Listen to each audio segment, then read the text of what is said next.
Hey everyone, we're back here again with the Bad Iron Podcast on Thursday, September 19th. I've got Fonty back with me, thank the Lord. It was rough last weekend, treading through some of these games on my own without his expertise, although he did send me the Baylor Bears pick via text, so was able to capitalize on that one. But still, rough week last week. We had two Bad Iron losses, as I would call it. But we'll get in that in a little bit more later. But in the meantime, Fonty, how are you today? I'm good. I got to tell you, I missed you last week. Great Okay. job on the pod. Okay. But yeah, that Baylor game was fantastic. Maybe it's hard to beat Air Force, right? I mean, come Their on, style. one of our one of our armed services. But yeah, their style. Holy smokes! It took me about a quarter and a half to figure out where all these players are running. But it was a great game. Good pick. Definitely excited about today. Glad to be back. Well, yeah, you all held them to seven, right? You held them to 7 points despite that quirky offense. Is that right? That's Cool. correct. Good Yeah. deal. Good deal. So you got to have a fun weekend you were just telling me about right before we started. You want to expand on that a little bit more or I did. Boy, I got to play in a Champions Tour Pro-Am. Super exciting. It's nice nice? to kind of see the course layout, see what these guys face week in and week out. I mean, look, we fancy ourselves as halfway decent golfers, and to step up there and compare your game to these um, older but highly successful players, had a chance to see Miguel and Hel Jimenez, Steve Nice. Stricker, right? Got to see John Daly, a couple of others. Really exciting times. I mean, I got to tell you this, right? So I played with this guy. I'm not going to name his name, right? Don't want this to go viral. I don't want him to kind of hunt me down. But he actually played really well in the pro am. By my count, he was 4 under. Now our team finished second place, so we Nice. did pretty well, and he helped us out on a couple of holes, right?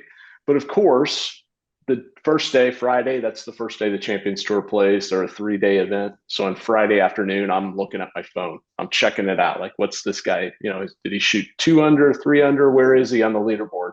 And I'm scrolling on my phone, and I'm not seeing this gentleman's Maybe he name. Continue withdrew. scrolling. Yep, I'm thinking, oh, maybe a back injury, right? Like, Yeah. oh gosh, poor guy, right? Keep scrolling, and there he is, DFL. And for some folks, you can figure out what the F stands for, but that stands for dead last. He shot 80 in the opening round. 80. I mean, holy smokes, Wow. man. I mean, you can't be running around on the Champions Tour shooting a bunch of 80s. I will say conditions were tough, really Yeah. hard course. I think Stricker ended up winning in a playoff at maybe 8 under for 3 days. So, look, it wasn't easy. They weren't just on a birdie festival, but Yeah. 80, man, So you played on got me Wednesday. thinking. You played on the Thursday Yeah, before? Okay. correct. Gotcha. So it was pretty close to the conditions of the course probably for the tournament, but not 80 bad, not Yeah. 80 conditions for a pro. It got me thinking. I've got what, 2.5 years until I'm 50? Like, no, I'm just kidding. Are you that My old? game is nowhere near. Well, I'm 2 years I'm beyond. nowhere near. Yeah, nowhere near as I'm 2 years talented as those beyond. guys are. But I don't know. You might have been able to pull so an 80.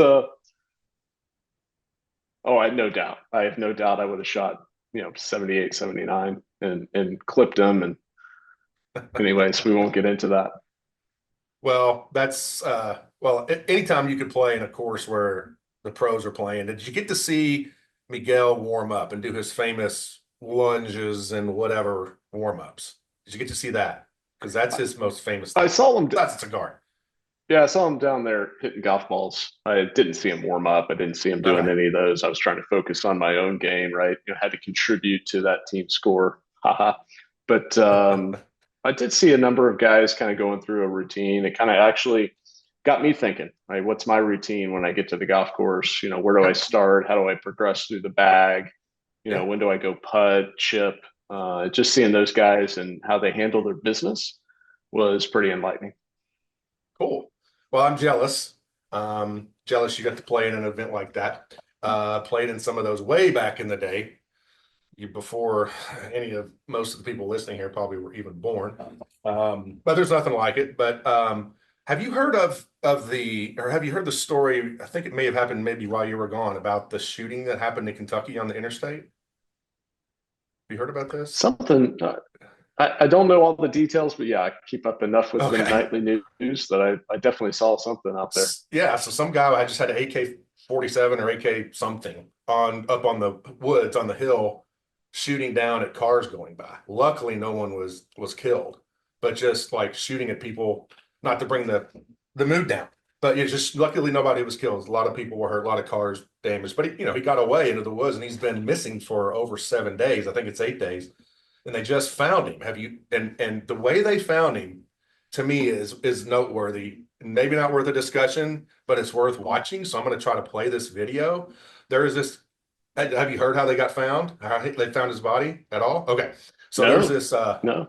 there's this older couple in southeastern Kentucky, and I can say anything I want to about southeastern Kentucky. My mom was born there, grew up there, amazing people there. You can't imagine how dense the forest and you're going to get to see it in this video real quick. Hopefully I get it to play right. But how great the people are and funny they are. Anyway, we're going to watch this a little bit just because I think it's a great story about this couple who has their own website. They're going to go viral now, and you can understand why if they haven't gone viral already. So I'm going to try to share my screen and record this and just play a little bit of this. But this is them, a man and woman, going on live stream on YouTube, but they're out in the woods searching for the body or searching for this killer, this gunman. That's what they're doing. But I'll let the video kind of speak for itself and kind of try to get your opinion on what you think on this video. Are you able to see what I got? I'm able to see, and I am itching with excitement and anticipation. Can you hear it? I can hear it, but I definitely see the video playing. You cannot hear it. Okay. So I need to fix. Okay. So we'll fix this. Don't worry. This is a technical difficulty, technical glitch. I'm going to reshare my screen. Just a moment. We'll get there. Don't you worry. There's an extra button I think I got to hit. Share sound. Boom. How easy is that? That should have been so easy for me. All right, let's try this again. I'm going to play like a few seconds at the beginning to set it up, and then we'll play towards the end for a few seconds. Okay, guys, we're live. Hear it okay? And we're back at exit 49. Yeah. I don't know if you can see right over there in that tree. Look here. Show these 2, 3 here. Wonder if I can zoom in on live. We have followed. Look. There's about 8 or 10 vultures right there, and over here's another 6 or 8. They're over there with the wings spread. One of them come up a while ago with something in his mouth. So in this area right here, we are. See, there's 3. Just wait. They'll light. They're getting ready to light and go down again. So first of all, you can see how dense that is. You can hear them too talking, right? Oh yeah. Okay, so see how dense that is. So they followed the vultures. There's the entire like 6 counties surrounding FBI. They're all looking for this person who's shot at these cars, and they kind of know who it is because he left his car behind. And these 2 older people, I'm going to go a little bit farther forward towards the end. It's a 30-minute long. They filmed 30 minutes of it. It took them about 30 minutes once they found the vultures. So I'm going to go forward just a little bit, kind of watch a little bit more, and then we'll come back. Introducing Zaxby's new chicken finger tacos. Thank you. One with pico and creamy chipotle ranch, and the other with ALR. There we go.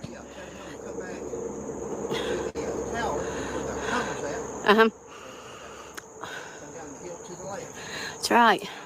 So if y'all can get in touch with him, tell him that way that he can come by. We will. Thank you, Diggin' Mary.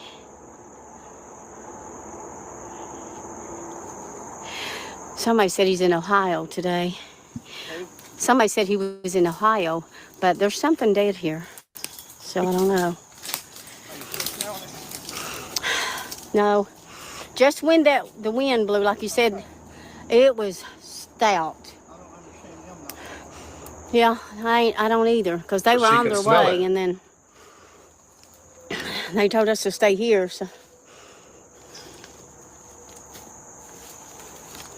I don't smell it now, baby. But man, it was strong. So it has to be up in this hollow here. Has to be down through here. Because Wow. that's what I'm. This is going to be a 2020.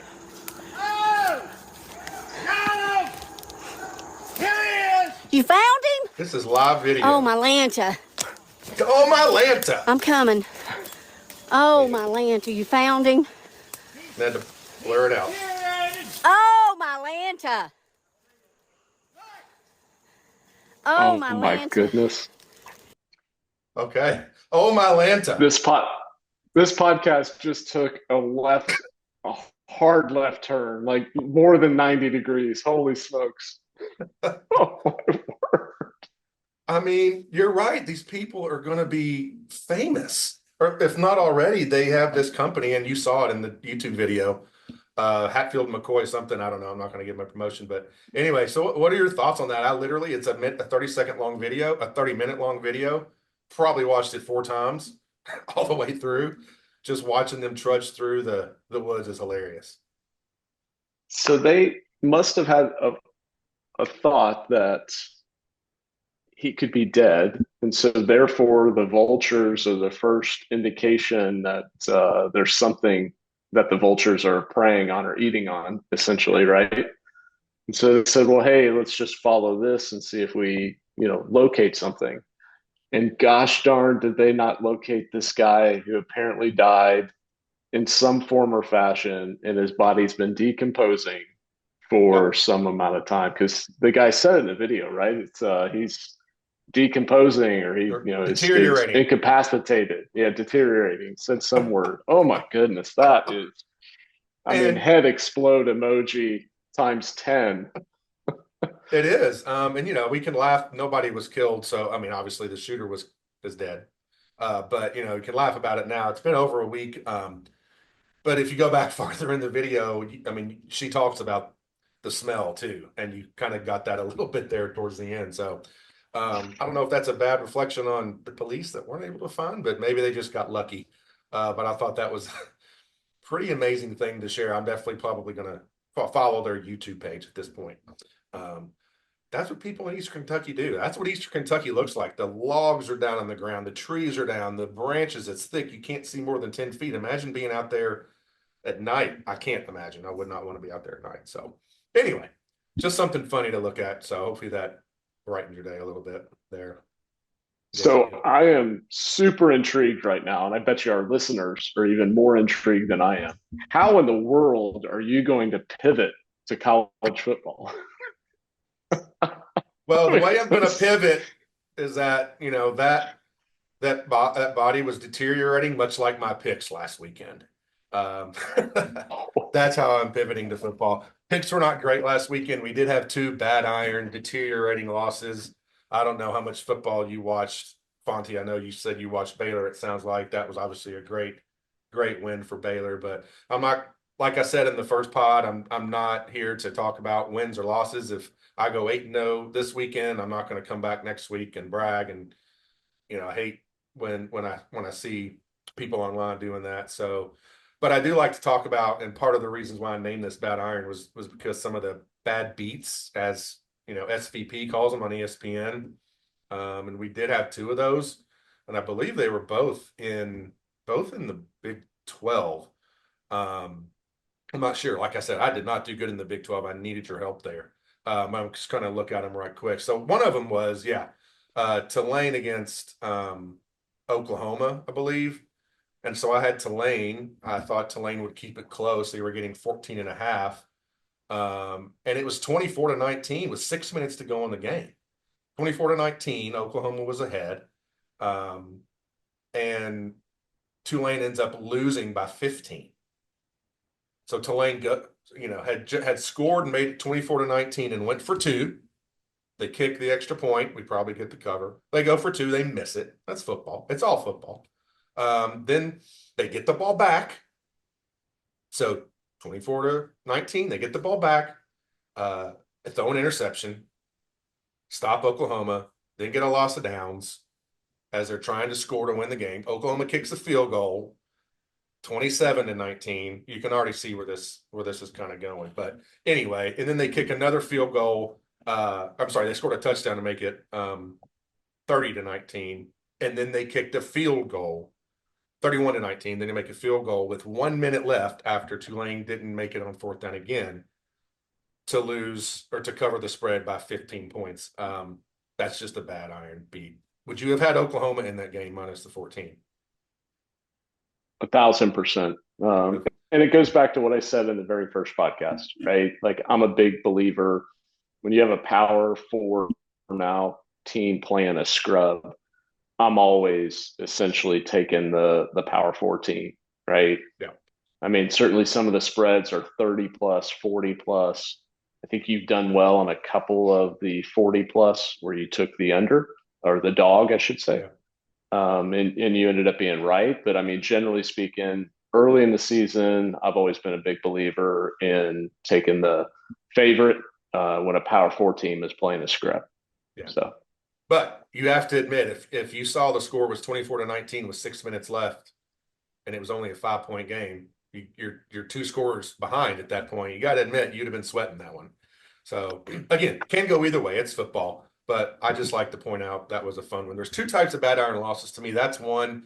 The backdoor cover is a bad one, but I like that when that works for you.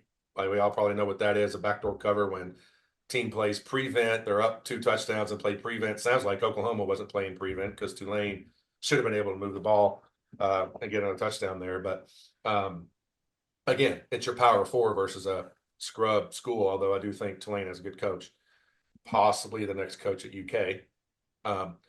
Just teasing that one there again a little bit. But the other bad loss or other bad iron to me, other than a backdoor cover, is when a player, and this happens in all levels of football, and it's part of the game, but when one of the most important players gets hurt, unpredictable, unless it's a player like in the NFL that has a tendency to get hurt.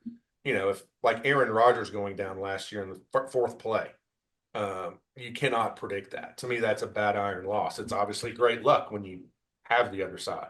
But that happened with Wisconsin. That was one of my picks against Alabama, covering 17 at home. Obviously Jalen Milroe is amazing and could win the Heisman this year. But I thought Wisconsin would keep it close. But their QB was out on their second possession, and I think it was a tie game. So, another bad iron beat there. Would you have had Wisconsin or Alabama in that game? Plus 17 Wisconsin. I think I would have stayed away. Yeah, I think I would have stayed away. Yeah, I mean, you got 2 power four schools playing. It's at Wisconsin. That's a big spread. I would probably have stayed away. I don't think it's wrong to have picked Wisconsin based on that spread. And I think you're right? When a player, especially a quarterback, goes down, that second string, especially in this NIL era, that second string guy is probably a freshman, for the most part, just the way quarterbacks are turning over and running through programs. So, quarterback goes down, you bring in a freshman. Now, I will tell you this, right? So I played golf last Saturday, and we teed off at 7. We're done at 11. I think the Alabama game was the 11 o'clock game on Fox, if I remember correctly. So we're in, the TV's up, and one of the guys in our group was like, oh, I bet on Wisconsin, got the points or whatnot. And I said to him, and we can bring him on the pod if we need to verify this, but I said to him, I'm like, the only thing about Alabama that's interesting is Milroe does 2 things really well. He runs the football and he throws it over the top.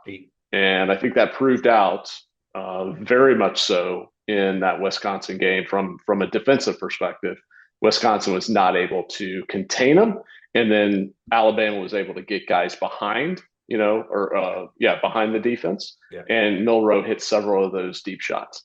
So that was a point I made to him before the game started. But it's hindsight. Nobody believes me for saying that. So we're going to have to bring this guy on the pod so he can verify that I actually said that.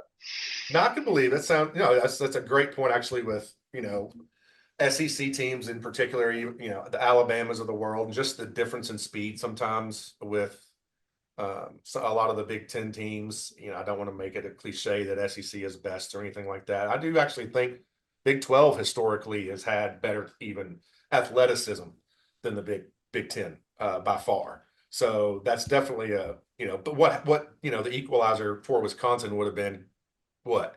Let's grind it out. Let's make this a slobber knocker. And then when their quarterback went down, they weren't able to move the ball. And then so they had to take some risks on defense. But anyway, no, I think it's a point well taken. And then probably why, when you see, especially teams with an athletic quarterback, when you can't really get to him very easily. I don't know how many times he got sacked, if any. But if you can't get to him, you can forget it with those athletic receivers. So anyway, let's get on to this weekend. I teased you up and teased in a quick 30-second one before this that we were just going to each pick 5 games and kind of give our best bets that way instead of just running through all the games. I think that's a better organized way to do it. So let's start with you. What's your first game? What's your best pick for this weekend that you got going on? Man, I'm taking Baylor going to Colorado, into prime times world.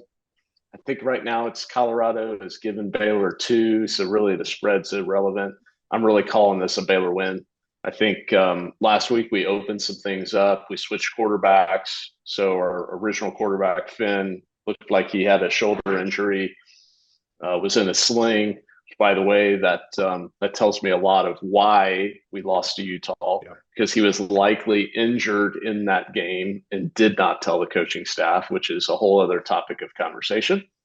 But we put Sawyer Robertson in, and he looked fantastic. Man, that ball was coming out. He was hitting the unders, the over routes, did a fantastic job, didn't run, so didn't expose himself to injury or risk. I think Sawyer's quarterback this week. Colorado, do they have a defense? I don't know. I mean, they've got this Hunter guy, probably should be top 3 pick. Yeah. But beyond him, I'm not sure. So I really don't think Colorado is going to do much to stop Baylor. And look, all the stats bear out. Dave Aranda is a defensive genius. Now that he's back calling plays, running that defense, it is stout. So I don't know. Is Sanders going to be able to pick us apart? That's probably the wild card. Can we get to Sanders? Can we blow up that offensive line a little bit? Can Aranda mix some coverages, bring some blitzes from some different places, kind of get into Sanders' head a bit? And then, we end up winning, say, 27-20. So yeah, Baylor's my number 1. I think we go to Colorado and get it done. I like that pick. It's on my list. It's not in my top 5, but definitely one I was going to have as a backup. I agree with you. I've been fading Colorado. They bit me in the butt last week and showed up against their rival, Colorado State. But I love the fact if you can just slow down Colorado, they're gonna give you points. They're gonna make mistakes. They're athletic and great, but they're gonna give you on offense. They're gonna give you some points. So love that one. Go Bears. We're both on that one. I agree with you. So since you started with your team, I'm gonna go with mine. I had them last week in the under. I think I had them maybe in the first week in the under as well. I can't remember, but obviously they had a very good chance to beat Georgia, showed up on the defensive side of the ball. Interesting stat here. Only 3 times since Kirby Smart has been at Georgia has Georgia been held to under 20 points, and all 3 times were at Kentucky. Now, they won all 3, but the only 3 times they were, and this one obviously was 13-12. Kentucky had the ball at 47 with 3 minutes to go and punted and didn't get the ball back till 3 seconds. Anyway, I think Kentucky showed up. Like I said, I had the under. I knew they'd make it a slobberknocker type of game, to use that word again. So they now face Ohio at home. They're giving 21 points to Ohio. I'm taking Ohio and the points in this one. It's a little bit of a trap game for Kentucky. They got number 5 Ole Miss next week. It's a letdown off of the Georgia game. Yeah, they played great. Ohio's not a great team. It's going against your Power 4 versus a weak team, but Ohio is a good running game. They can milk the clock. That's also what Mark Stoops likes to do. He likes to turn that clock and let the defense play. So my number 1 pick is going against my Cats. I do think they win the game, and I think they're going to give Ole Miss a game next week, but I think it's going to be more like a 13 or 15-point game instead of the 21. Any thoughts on that one, or was that on your list? Oh, it was not. No, I stay away from Kentucky. It's a hard rule. I think you stay away from Baylor. You let me call that. I let you call the Cats. Wasn't even looking at them. Okay. All right, you're number 2. Where are you going to go? I'm staying in the Big 12. This actually, I think, is going to be a really close game, but I think this is a terrible line. So -2.5. Oklahoma State's giving Utah 2.5. The game's at Oklahoma State. look, I think I said on one of the previous pods that is not an environment that scares anybody. Certainly, nobody from Utah is going to come into Stillwater and get concerned about crowd noise and fans getting on them. But still, I kind of like this Oklahoma State team. I like what Gundy is up to. He kind of goes on this every other year sort of bandwagon. This might be his year. He might take this team to the Big 12 championship. Not sure he's going to pull it out in the Big 12 championship, kind of like he didn't against Baylor a few years ago. Wink, wink. But yeah, I think Oklahoma State covers that 2.5. Again, 2.5 seems like a weird number. You've got so much more experience in the gambling world than I do. Why 2.5? It's like might as well be a pick 'em. I mean, these games are not going to finish 31-30. And Well, watch me end up being wrong on that. But I'm it'll still be taking 31-30. If it's 31-30, man, you got to go get a lottery ticket. But and this is completely different in the NFL because of the way that the two games are now. College is changing and becoming more like the NFL every day, including the 2-minute warning, the clock not stopping anymore when the ball's out of bounds, things of that nature. So they're becoming a lot more similar in a lot of ways, and not just to mention the offenses and the defenses, but 2.5 is probably Vegas tempting you to take Oklahoma State. Vegas, and I'll just say this real quick, but Vegas or the bookmakers make lines not because they think that's what the final score is going to be, but in order to get the most even distribution of money on each side. That's how they win. They lose when you got 80% of the bets on Oklahoma State and Oklahoma State covers. That's when they lose. They won 50-50. So that tells me that a lot of people are thinking, oh, it's a field goal game. That tells me they think most of the money is going to come in on Oklahoma State, but they think Utah has a chance to cover. That's my thought. So anyway, again, not the case in the NFL. It's almost half the spreads you'll see in the NFL are 3. Very seldom will you see a 2.5 in the NFL. Also, you got the 2-point conversions now in the NFL. So you're probably going to see a lot more of them. So anyway, that's my 2-minute rant about that. Yeah, I mean, 3.5 seems logical to me because I see this game being close, actually. I think this has a very good chance of going to overtime. And, it's one of these things, if it goes to overtime, a field goal may decide it, right? Oklahoma State, obviously, if Utah kicks the field goal, they win, right? Because they're getting the points. But let's say they stop Utah and then they just run at 5 yards and decide to kick a field goal. Oklahoma State wins by 3 and they cover. So, it seems like to me it'd be smarter to put it at 3.5. But anyways, Vegas is way smarter than me and they've made way much more money than I have. Yeah. So anyway, no, I agree. I didn't have that one on my list. I'm staying away from the Big 12 for the most part. We have former Big 12 teams now in the SEC that we might get onto. So I agree with you there. I kind of like the Oklahoma State mostly because of the number. If it was 3 or 3.5, I probably wouldn't, like you said, wouldn't probably touch that one. So okay, my next one, I'm trying to rank these just off the top of my head. I really want to bet want to talk about the Michigan USC game. We'll get to that one later. I'm going to though take a game. I think it's Friday night. There's not many great Thursday and Friday night games this week. But I'm going to take Illinois getting 7.5 on the road at Nebraska. Yes, Nebraska's a lot better than they've been in the past. I like this one because of the number at 7.5. If it was at 6.5, probably wouldn't touch this one. But again, I'm taking another road underdog, which is not like me typically. I like home underdogs, but I think Nebraska's played well this year. But I do think Illinois is good enough to keep this game pretty close going into the fourth quarter, although I think Nebraska might win. I'm guessing you have no opinion on this Big Ten juggernaut matchup, but it is 2 ranked teams. They're both ranked in the top 25. Yeah, I got to say, I did look at this game, right? Because Matt Rule, Nebraska coach, former Baylor coach, got a special place in my heart for Matt Rule. So I was looking hard at this game. I just don't know enough about Illinois, and that line was kind of a little bit scary. So I actually kind of crossed it off my list and said, I'll just stay away from that one. Yeah, Illinois has got a really good defense. They've had a good defense the last couple of years. So that's their strength. And when I get a really good defense it's getting points, that's usually what I like to do. So that's kind of my philosophy from the Illinois side of things. But yeah, Matt Rule, I think, is going to do good things at Nebraska. Seems like they've hired, I don't know how many coaches in the last 20 years to try to do something there. So kind of rooting for him to do something at Nebraska You, because you they get, kind of. yeah, you got to, since you got the Chiefs logo behind you, have you seen the videos comparing the Nebraska quarterback to Yes. Mahomes?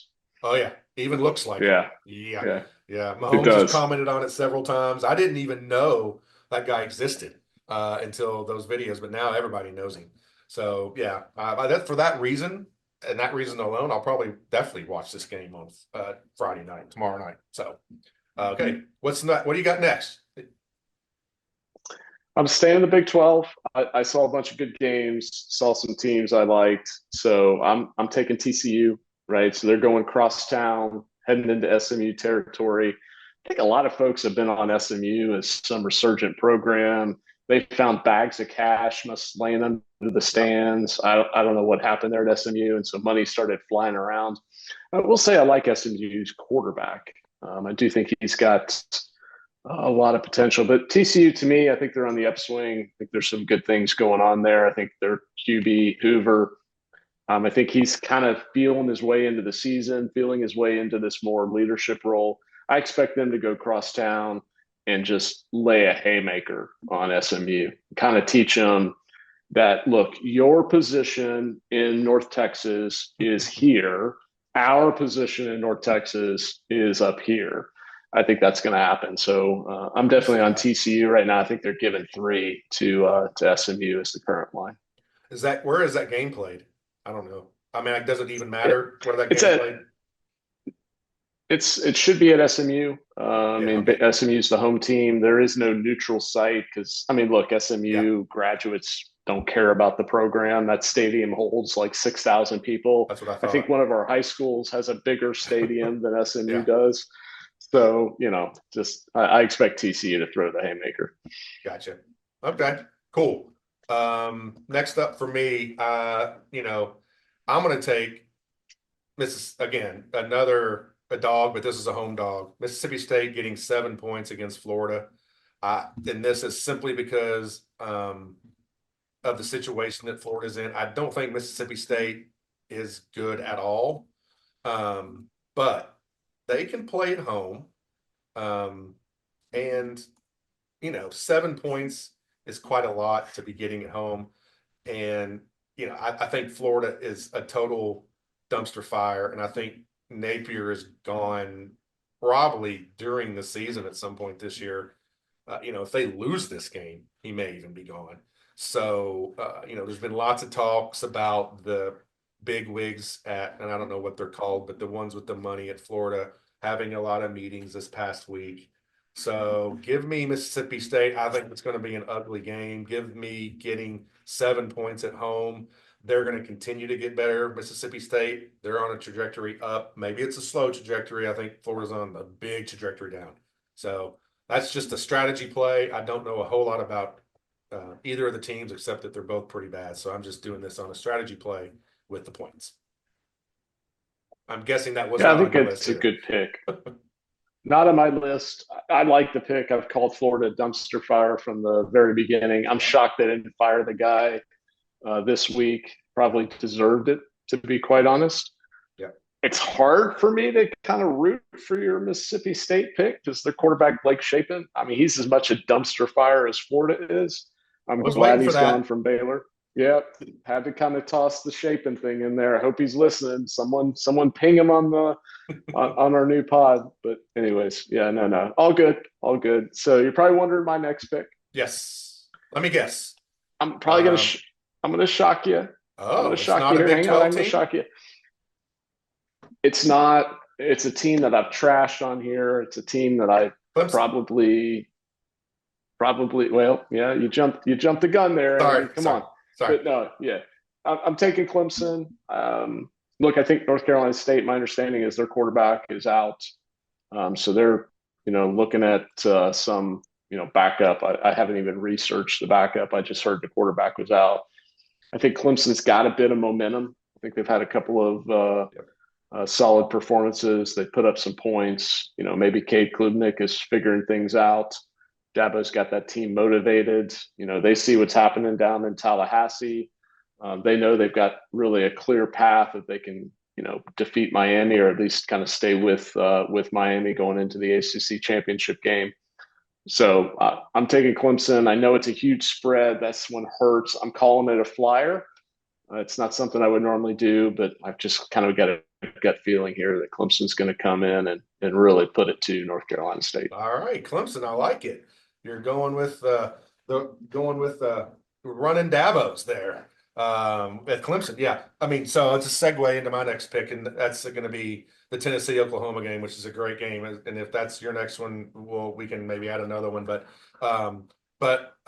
Tennessee trounced NC State, and I think that's when the quarterback got hurt, perhaps. But I'm taking one of the Big 12 teams, former Big 12. I'm taking Oklahoma getting 7 at home. Tennessee, yes, I think they're a great team.